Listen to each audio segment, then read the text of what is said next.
പ്രിയമുള്ള സുഹൃത്തുക്കളെ, അപ്പോൾ നമ്മുടെ അബ്ദുൾ റഹീമിന് വേണ്ടി ഒരു ആക്ഷൻ കൗൺസിൽ, അതെ, നമ്മുടെ നാട്ടിൽ അല്ലെങ്കിലും കൊലയാളി രാഷ്ട്രീയവും കൊലയാളി മതവും ഒക്കെ തന്നെയാണല്ലോ അരങ്ങു വാഴുന്നത്, അതുകൊണ്ട് പറഞ്ഞിട്ട് കാര്യമില്ല. അപ്പോ റഹീമിന്റെ വിഷയത്തിൽ തുടക്കം മുതൽ തന്നെ ഈ കള്ളം പൊളിച്ചടുക്കിയതിൽ വളരെ പ്രധാനപ്പെട്ട ഒരു വ്യക്തിയാണ് നമ്മുടെ സുഹൃത്ത് നുസ്രത്ത് ജഹാൻ. അതിനുവേണ്ടി ഈ കാക്കാമാരുടെ വായിൽ നിന്ന് കേൾക്കാത്തതായിട്ടൊന്നുമില്ല. ഒടുവിൽ വധഭീഷണി വരെ ആ ഒരു പെണ്ണ് അനുഭവിക്കേണ്ടി വന്നു എന്നതാണ് സത്യം. പിന്നെ അവർക്ക് അത്യാവശ്യം കുറച്ച് ഹോൾഡ് ഉള്ളത് കൊണ്ട് അവര് അത് കേസ് വഴക്ക് എന്തു വന്നാലും ശരി അതിനെ പ്രതിരോധിക്കാൻ തയ്യാറായി രംഗത്തിറങ്ങി എന്നതാണ് യാഥാർത്ഥ്യം. റഹീമിന് വേണ്ടി ഇവര് പണം പിരിച്ചു.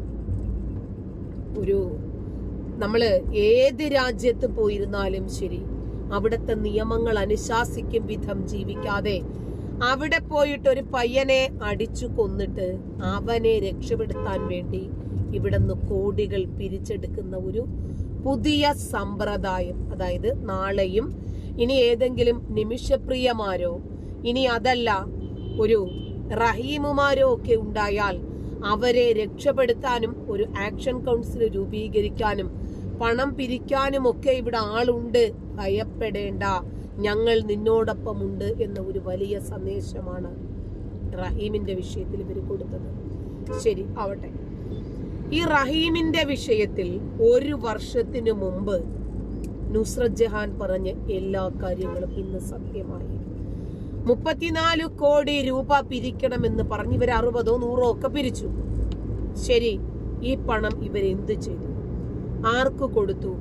റഹീം ഇന്ന് വരും, നാളെ വരും, ഇപ്പോ വരും, പിന്നെ വരും, ചായ കുടിച്ചോണ്ട് നിൽക്കുകയാണ്, ബാത്റൂമിലാണ്, ഉറങ്ങിപ്പോയതാണ്, ഫ്ലൈറ്റ് ലേറ്റ് ആയതാണ്, ഇനി എന്ത് കാരണം പറയും നിങ്ങൾ? പണം പിരിച്ചെടുത്തിട്ട് 1 വർഷം കഴിഞ്ഞല്ലോ. ഈ പണം എവിടെ? ആർക്ക് കൊടുത്തു? ഏത് എംബസിയിൽ കെട്ടിവെച്ചു? എന്തുകൊണ്ട് റഹീം വരുന്നില്ല? നമ്മൾ പറഞ്ഞു റഹീം വരാനുള്ളതല്ല, കൊലയ്ക്ക് പകരം കൊലയാണ് അവിടുത്തെ ശിക്ഷ. പ്രത്യേകിച്ച് ശരീഅത്ത് നിയമമാണ് സൗദി അറേബ്യയിൽ ഇതുപോലെയുള്ള വിഷയത്തിന് ഫോളോ ചെയ്യുന്നത്. അതുകൊണ്ട് അവിടുത്തെ സ്വദേശിയെ കൊന്നിട്ട് അവൻ ഇവിടെ വന്ന് സുഖലോലുപതയിൽ ജീവിക്കാമെന്ന് വിചാരിക്കരുത്. ഉമ്മയുടെ കണ്ണീര് പറഞ്ഞു പണം പിരിക്കുന്നവരറിയണം, അജ്മൽ കസബിനുമുണ്ട് അമ്മ, തഹാവൂർ ഹുസൈൻ റാണയ്ക്കുമുണ്ട് അമ്മ, അബ്ദുൽ നാസർ മദനിക്കുമുണ്ടായിരുന്നു അമ്മ, അല്ലെ, ഗോവിന്ദച്ചാമിക്കുമുണ്ട് അമ്മ എന്ന് കരുതി അമീറുൽ ഇസ്ലാമിന്റെ അമ്മയുടെ വേദന മനസ്സിലാക്കി ആ ജിഷ കൊലക്കേസിലെ പ്രതിയോട് കരുണ കാണിക്കാൻ പറ്റുമോ?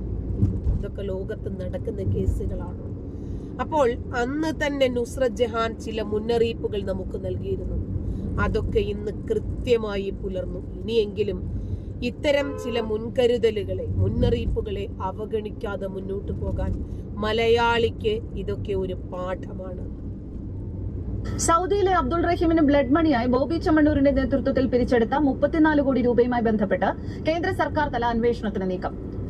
ഈ 34 കോടി തരണം എന്നുള്ള ഒരു ഓർഡർ കോടതി തന്നിട്ടുണ്ടായിരുന്നു. അങ്ങനെ ഒരു ഓർഡർ ഉണ്ടെങ്കിൽ മാത്രമേ ഇന്ത്യൻ എംബസി ആ പൈസ എടുക്കുള്ളൂ. നിങ്ങൾക്ക് തോന്നുന്നുണ്ടോ നരേന്ദ്രമോദിയും ജയശങ്കർ സുബ്രഹ്മണ്യം ഈ ക്രെഡിറ്റ് എടുക്കാണ്ടിരിക്കും? നമ്മൾ പൈസ കൊടുത്തു, എംബസി എന്താ അവരെ പൈസ വാങ്ങാൻ കാത്തിരിക്കും? ഡയറക്റ്റ് ആയിട്ട് ഫിനാൻസ് മിനിസ്ട്രിന്റെ, ഹോം മിനിസ്ട്രിന്റെ, ഫോറിൻ മിനിസ്ട്രിന്റെ അപ്രൂവൽ ഉണ്ടെങ്കിൽ മാത്രമേ എംബസിക്ക് ആ പൈസ വാങ്ങാൻ പറ്റൂ. എംബസി എപ്പോഴാണ് പൈസ വാങ്ങുക? ആ ഓർഡർ ഇവിടെ കാണിച്ചാൽ, ഇത്ര പൈസ വേണമെന്ന് പറയുകയാണെങ്കിൽ ഗവൺമെന്റ് പറഞ്ഞാൽ കാണിച്ചാൽ. അങ്ങനെ ഒരു ഓർഡർ ഇവർ കാണിച്ചിട്ടില്ല. ഈ പൈസ ചോദിക്കുന്നത് ആരാ? ആ കുടുംബം ചോദിക്കട്ടെ. ആ കുടുംബത്തിനോട് ഈ 16-ാം തീയതി കോടതി ചോദിച്ചിട്ടേ ഉള്ളൂ ഇങ്ങനെ ഒരു ദയ കൊടുത്തൂടെ. അവർക്ക് ഈ രേഖകളില്ലാതെ ഇവരെവിടേക്കാ ട്രാൻസ്ഫർ ചെയ്ത്? ഇത് ഏത് കള്ളപ്പണം ഒഴിപ്പിക്കാൻ വേണ്ടിയാണ്? ഇപ്പോൾ 34 കോടി രൂപ ആര് പറഞ്ഞിട്ടാണ് പിരിച്ചതെന്നും ഇതുമായി ബന്ധപ്പെട്ട ഒരു രേഖയുമില്ല എന്നും വ്യക്തമാക്കുന്നത് മുൻ എയർ ഹോസ്റ്റസും റിപ്പബ്ലിക്കൻ പാർട്ടി ഓഫ് ഇന്ത്യ ദേശീയ വൈസ് പ്രസിഡന്റുമായ നുസ്രത്ത് ജഹാനാണ്. ഗൾഫിൽ അനേകം ചാരിറ്റി പ്രവർത്തനം നടത്തുന്ന നുസ്രത്ത് ചൂണ്ടിക്കാട്ടുന്നത് കോടിക്കണക്കിന് രൂപ സമാഹരിച്ചതിൽ ദുരൂഹത ഉണ്ട് എന്നാണ്. ഇത് കള്ളപ്പണം വെളുപ്പിക്കാൻ എന്ന ആരോപണവും ചോദ്യവും അവർ ഉയർത്തി. സൗദി സർക്കാരോ കൊല്ലപ്പെട്ട കുട്ടിയുടെ കുടുംബമോ പണം ആവശ്യപ്പെട്ടിട്ടില്ല. ഇന്ത്യൻ എംബസി വഴിയെ തുക നൽകാനാകൂ. എന്നാൽ ഇന്ത്യൻ എംബസി ഇത് അറിഞ്ഞിട്ടില്ല. ഗൗരവമായ വിഷയങ്ങൾ ചൂണ്ടിക്കാട്ടുകയാണിപ്പോൾ. നമസ്കാരം, ഞാൻ നുസ്രത്ത് ജഹാൻ. നുസ്രത് ജഹാൻ. കഴിഞ്ഞ ദിവസം നമ്മൾ കേരളം കൈകോർത്ത് പിടിച്ച് 34 കോടി കളക്ട് ചെയ്ത് അബ്ദുൽ റഹീമിനെ സൗദി അറേബ്യയിലെ ജയിലിൽ നിന്ന് ജീവൻ രക്ഷിക്കാൻ വേണ്ടി കൊലക്കുറ്റത്തിന് ജയിലിൽ കിടക്കുന്ന 18 വർഷമായിട്ട് ജയിലിൽ കിടക്കുന്ന അബ്ദുൽ റഹീമിന്റെ കാര്യം കണ്ടു. അപ്പോൾ അതിൽ 1-2 കാര്യങ്ങളുണ്ട് നമ്മൾ ചർച്ച ചെയ്യേണ്ടത്. കാരണം നമ്മളോടൊക്കെ ചോദിച്ചിട്ടുണ്ട് എന്തുകൊണ്ട് നമ്മൾ അതിൽ സംസാരിക്കുന്നില്ല. പിന്നെ ഒരു കൂട്ടർ പറഞ്ഞു അത് ഇസ്ലാമിക കാടത്തത്തിന്റെ ആ കേസ് എന്താന്ന് മനസ്സിലാക്കണം എല്ലാവരും. കാരണം കേസ് എന്തായിരുന്നു, ഇപ്പൊ ഈ 34 കോടി കളക്ട് ചെയ്യണ സമയത്ത് ഈ 34 കോടി തരണം എന്നുള്ള ഒരു ഓർഡർ കോടതി തന്നിട്ടുണ്ടായിരുന്നു. അങ്ങനെ ഒരു ഓർഡർ ഉണ്ടെങ്കിൽ മാത്രമേ ഇന്ത്യൻ എംബസി ആ പൈസ എടുക്കുള്ളൂ. നിങ്ങൾക്ക് തോന്നുന്നുണ്ടോ നരേന്ദ്രമോദിയും ജയശങ്കർ സുബ്രഹ്മണ്യൊന്നും ഈ ക്രെഡിറ്റ് എടുക്കാണ്ടിരിക്കും? ഒരു രാജ്യത്ത് പോയി ഒരാളെ ജീവൻ രക്ഷിച്ചു കൊണ്ടുവന്ന് നമ്മൾ പൈസ കൊടുത്തു, എംബസി എന്താ അവരെ പൈസ വാങ്ങാൻ കാത്തിരിക്കുക? ഡയറക്റ്റ് ആയിട്ട് ഫിനാൻസ് മിനിസ്റ്ററിന്റെ, ഹോം മിനിസ്റ്ററിന്റെ, ഫോറിൻ മിനിസ്റ്ററിന്റെ അപ്രൂവൽ ഉണ്ടെങ്കിൽ മാത്രമേ എംബസിക്ക് ആ പൈസ വാങ്ങാൻ പറ്റൂ. എംബസി എപ്പോഴാണ് പൈസ വാങ്ങുക? ആ ഓർഡർ ഇവിടെ കാണിച്ചാൽ, ഇത്ര പൈസ വേണമെന്ന് പറയുകയാണെങ്കിൽ ഗവൺമെന്റ് പറഞ്ഞാൽ കാണിച്ചാൽ. അങ്ങനെ ഒരു ഓർഡർ ഇവർ കാണിച്ചിട്ടില്ല. പൈസ കൈമാറി ഇതെന്നില്ല. ഇതിനൊക്കെ പറ്റി നിങ്ങളൊക്കെ നീ എങ്ങനെ ഇത് പഠിച്ചത്? ഞാൻ സംഖ്യയായതുകൊണ്ട് ഇതിനൊക്കെ വിമർശിക്കാം. കാരണം ഞാൻ ഇന്ത്യന്റെ പുറത്തുള്ള എത്രയോ ജയിലുകൾ ഇതുപോലെ തന്നെ കൊലക്കുറ്റത്തിന് ചെയ്യാത്ത കുറ്റത്തിന് 22 വർഷമായി കിടക്കുന്ന ആൾക്ക് വേണ്ടി 4 വർഷമായിട്ട് വർക്ക് ചെയ്തുകൊണ്ടിരിക്കുക. പൈസ കൊണ്ട് വർക്ക് ചെയ്യാൻ അങ്ങനെ ഒരാളവിടെ മരിച്ചിട്ടില്ല. പക്ഷെ എത്രയോ വക്കീലന്മാരെയും ഇതുപോലെയുള്ള പിന്നെ ഓഫീസർമാരെയും ഹോം മിനിസ്ട്രി ഒക്കെ ആയിട്ട് നിരന്തരം ബന്ധപ്പെട്ടുകൊണ്ടിരിക്കുന്ന ആളാണ് ഞാൻ. ഖത്തർ, ദുബായ്, പിന്നെ ഡ്രഗ് കേസിലകപ്പെട്ട എത്രയോ കുട്ടികളെ ഇതൊക്കെ കാണാം. അപ്പൊ ഇവരുടെയൊക്കെ ഞാൻ അതിൽ ഇടപെടുന്ന ചെയ്തോനും ചെയ്യാത്തവനും വേണ്ടിയിട്ട് ഞാൻ ഇടുന്നുണ്ട്. അത് കാരണം ഹ്യൂമൻ റൈറ്റ് എന്ന് പറഞ്ഞാൽ നമ്മൾ കൊടുക്കണം, ഇതിനും കൊടുക്കണം. ഓക്കെ, ഒരു ഉമ്മ ബാപ്പ അവരെ കണ്ണീര് അവര് പറഞ്ഞിട്ടല്ലല്ലോ മക്കളെന്ത് ചെയ്യും? നമ്മളെ മക്കളെ നമ്മളോട് ചോദിച്ചിട്ടല്ലല്ലോ ഒന്നും ചെയ്യല്ലേ, ഇത് ചെയ്താൽ തന്നെ. അല്ലെങ്കിൽ ഓർക്ക് അതിനുള്ള സങ്കടം ഉണ്ടാവും. അവർക്ക് വേണ്ടിയാണ് ഞാൻ വർക്ക് ചെയ്യുന്നത്. അവരെ കുടുംബത്തിനെ ആലോചിച്ചിട്ടാണ് ഞാൻ ചെയ്ത കുട്ടികളോരോ വർക്ക് ചെയ്യുന്നത്. ഞാൻ തീർത്ത് പറയുകയും ചെയ്യും, നിങ്ങൾ ആലോചിച്ചിട്ട് നോക്കാം, ഉറപ്പ് പറയാൻ പറ്റില്ല. അതേപോലെ തന്നെ ഈ കേസിൽ ഇടപെടണം വിചാരിച്ചിട്ട് ഞാൻ ഇതിന്റെ അന്വേഷണത്തിൽ കഴിഞ്ഞ ഈ പൈസ പിരിക്കുന്ന സമയം തൊട്ട് നടന്നു. അപ്പോൾ ഇതിൽ കാണാൻ പറ്റിയൊരു കാര്യം ഗവൺമെന്റ് ഇടപെടാത്തുണ്ട്. അപ്പൊ ഇതിന്റെ കേസ് ട്രയൽ നടക്കുമ്പോൾ ഈ കേസ് കോടതിയിൽ തർജ്ജമ ചെയ്ത് കൊടുത്ത ഒരു മലയാളി അൽവിക്കുട്ടി മുസ്ലിം എന്ന് പറഞ്ഞാൽ അയാൾ പറഞ്ഞ കേൾക്കണം, ഇസ്ലാമിക രാജ്യത്തിന്റെ കുറ്റമല്ല ഇവൻ സമ്മതിച്ചതാ കോടതിയിൽ. അംഗവൈകല്യമല്ല, കഴുത്തിന് താഴോട്ട് തളർന്നു പോയ ഒരു കുട്ടീനെ കാറിൽ കൊണ്ടുപോകുമ്പോൾ നോക്കുന്നത് കുട്ടി കാറ് നിർത്തിയപ്പോൾ ദേഷ്യം വന്ന് എന്റെ മുഖത്തേക്ക് തുപ്പി. ആ തുപ്പിയപ്പോൾ അവൻ കൈകൊണ്ട് ആ കുട്ടീന്റെ കഴുത്തിന് അടിച്ചു. അവിടെ ബോധം കെട്ടുക. അപ്പൊ ഫിക്സ് വന്നു. ഈ കഴുത്തിലൂടെയാണ് ഈ കുട്ടിക്കുള്ള ഭക്ഷണവും അങ്ങനത്തെ കാര്യങ്ങളൊക്കെ കൊടുക്കുന്നത്. അങ്ങനെ ആ സമയത്ത് ഇവൻ പേടിച്ചിട്ട് ഇവന്റെ ഒരു കൂട്ടുകാരനെ വിളിച്ച് ഒരു ഡ്രാമ ക്രിയേറ്റ് ചെയ്തു. കാരണം വീട്ടിൽ പറയണ്ട, ആ സമയം ഒരു 1.5 മണിക്കൂറോളം ഈ കാറിൽ ഈ കുട്ടി ഇങ്ങനെ ബോധരഹിതമായി കിടന്നു. ഇവരെ ഒരു കയർ കൊണ്ടുവന്ന് വാങ്ങി, കയർ പീടിയെ കൊണ്ടുപോയി വാങ്ങി ഇവനൊക്കെ സീറ്റിൽ കെട്ടിയിട്ട് കൊള്ളക്കാർ വന്ന് ഇവരെ തട്ടിയതാണ്, പിടിച്ചതാണ്, എന്തോ ചെയ്തതാണ്. അത് കോടതിയിൽ തെളിഞ്ഞു. ഇങ്ങനെയല്ല, ഏതോ CCTVയിലെ ചെറിയ ദൃശ്യത്തിൽപ്പെട്ടിട്ട് ആ തെളിവിനെ സഹിച്ചിട്ടു ഇവൻ കോടതിയിൽ സമ്മതിച്ച വലിയ മാരകമായ കുറ്റല്ലേ. 1 മണിക്കൂർ കഴിഞ്ഞിട്ടാണ് അപകടം പറ്റിയ 1 മണിക്കൂർ കഴിഞ്ഞിട്ട് കുട്ടി മരിച്ച് മിണ്ടാപ്രാണിയായ ഒരു കുട്ടി എന്നുള്ളതാണ് കോടതി കണ്ടുപിടിച്ചത്. അത് ഇസ്ലാമിക രാജ്യത്തിന്റെ കുറ്റമല്ല. അത് ശരീഅത്ത് നിയമം, നമ്മളെ ശരീഅത്ത് നിയമം സൗദി അറേബ്യന്റെ ശരീഅത്ത് നമ്മൾ വ്യത്യാസമുണ്ട്. ഇസ്ലാമിക കാലം തൊട്ട് പോരുന്ന നിയമം. പക്ഷെ അതൊക്കെ ഇപ്പോൾ കാലത്തിനനുസരിച്ച് പരിഷ്കരിക്കണം എന്ന് സൽമാൻ രാജകുമാരൻ ആലോചിച്ച ഒരു ഇന്റർവ്യൂ കഴിഞ്ഞ ദിവസം ഉണ്ടായിരുന്നു. പല കാര്യങ്ങളും മാറ്റം വരുത്തുക നിയമങ്ങളിൽ. കാരണം എല്ലാ സിവിൽ നിയമങ്ങളും ഇങ്ങനത്തെ ക്രിമിനൽ നിയമങ്ങളിലും എല്ലാ രാജ്യങ്ങളും അതിനനുസരിച്ച് പോകണമെന്ന് അദ്ദേഹം പറയുന്നത്. അപ്പൊ ഭാവിയിൽ നമുക്ക് അതിനൊക്കെ പറ്റി നല്ലത് കേൾക്കാം, അതും പറയാം. പിന്നെ ഈ പൈസ ട്രാൻസ്ഫർ ചെയ്ത് ഇന്ത്യൻ എംബസി കൊടുക്കുമ്പോൾ അവർക്ക് ഈ രേഖകളില്ലാതെ ഇവരെവിടേക്കാണ് ട്രാൻസ്ഫർ ചെയ്തത്? ഇത് ഏത് കള്ളപ്പണം ഒഴിപ്പിക്കാൻ വേണ്ടിയാണ് പൈസ ചോദിക്കാന്ന് പറയുമ്പോൾ ഈ പൈസ ചോദിക്കുന്നത് ആരാ? ആ കുടുംബം ചോദിക്കട്ടെ. ആ കുടുംബത്തിനോട് ഈ 16-ാം തീയതി കോടതി ചോദിച്ചിട്ടേ ഉള്ളൂ ഇങ്ങനെ ഒരു ദയ കൊടുത്തുകൂടെ. അപ്പൊ ഇത് വേറെ പുറത്തുനിന്ന് ഉണ്ടാക്കി എങ്ങനെ പൈസ കളക്ട് ചെയ്ത് ഉണ്ടാക്കുക, എന്താണ് ഇന്റൻഷൻ എന്നൊന്നും പറയാൻ പറ്റില്ല. അപ്പൊ ഒരിക്കലും ഈ രേഖകൾ ഇവിടുത്തെ മാധ്യമങ്ങൾ കുറെ ഇതിനെ പറ്റിയിട്ട് അങ്ങോട്ട് ഉയരത്തിലെത്തിച്ചു. ആ മാധ്യമങ്ങൾ ഈ തെളിവുകൾ നമ്മളെ മുമ്പാകെ സമർപ്പിക്കണം. ഈ പൈസ വാങ്ങിയ ട്രസ്റ്റും ഈ കാര്യങ്ങളും എല്ലാം കാണിച്ചിട്ട് രേഖകൾ കോടതിയിൽ. ഇപ്പോൾ അറബ് ന്യൂസിൽ ഗൂഗിൾ ചെയ്ത 2006 നടന്ന ഈ കേസിനെ പറ്റി നിങ്ങൾക്ക് കാണാം. ഈ കേസ് തർജ്ജമ ചെയ്ത അൽവിക്കുട്ടി മുസ്ലിയാർ ജീവനോടുണ്ട്. ഇപ്പൊ അവിടെ ഇന്ത്യൻ എംബസി എംബസി അംബാസിഡർ ഉണ്ട്, എംബസിയിൽ ചെക്ക് ചെയ്യും അവിടെ എംബസിക്ക് ഇങ്ങനെ ഒരു ഓർഡർ ഉണ്ടോ, എംബസി ഇങ്ങനെ ഒരു പൈസ വാങ്ങി. അപ്പൊ ഏത് ആപ്പിലാണ്, എന്ത് ആപ്പിനാണ്, എങ്ങോട്ടാണ് ഈ പൈസ കൊടുത്തതെന്നുള്ളത് മലയാളികൾ അറിഞ്ഞേ പറ്റുള്ളൂ. ഈ കാര്യമില്ലാത്ത കാര്യത്തിന് നരേന്ദ്രമോദിയും ജയശങ്കറും നുസ്രത് ജഹാനും ഒന്നും പോവില്ല അന്വേഷിച്ചിട്ട്. ഇന്ത്യന്റെ അകത്ത് നടക്കണല്ല.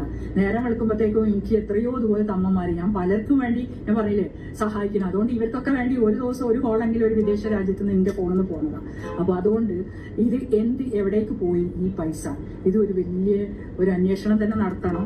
അബ്ദുൾ റഹീമിന് കുടുംബം മാപ്പ് കൊടുത്ത് വരട്ടെ എന്ന് തന്നെ നമ്മളൊക്കെ പ്രാർത്ഥിക്കുക. കാരണം ആ ഉമ്മാന്റെ കണ്ണീര്, തെറ്റിയ കയ്യബദ്ധം മനസ്സിലാക്കാതെ പിന്നെ മറ്റുള്ളവരെ മനസ്സിലാക്കാതെ അബദ്ധം ഒളിപ്പിച്ചു വെക്കാണ്ടാവുന്നത് ഇങ്ങനെ സംഭവിക്കുന്നുള്ള ഈ ലോകത്തിനുള്ള ഒരു മെസ്സേജും കൂടെയാണ് അബ്ദുൾ റഹീമിന്റെ ശിക്ഷ. അതേ ഇസ്ലാമിക രാജ്യം ചെയ്തിട്ടുള്ളൂ. നന്ദി.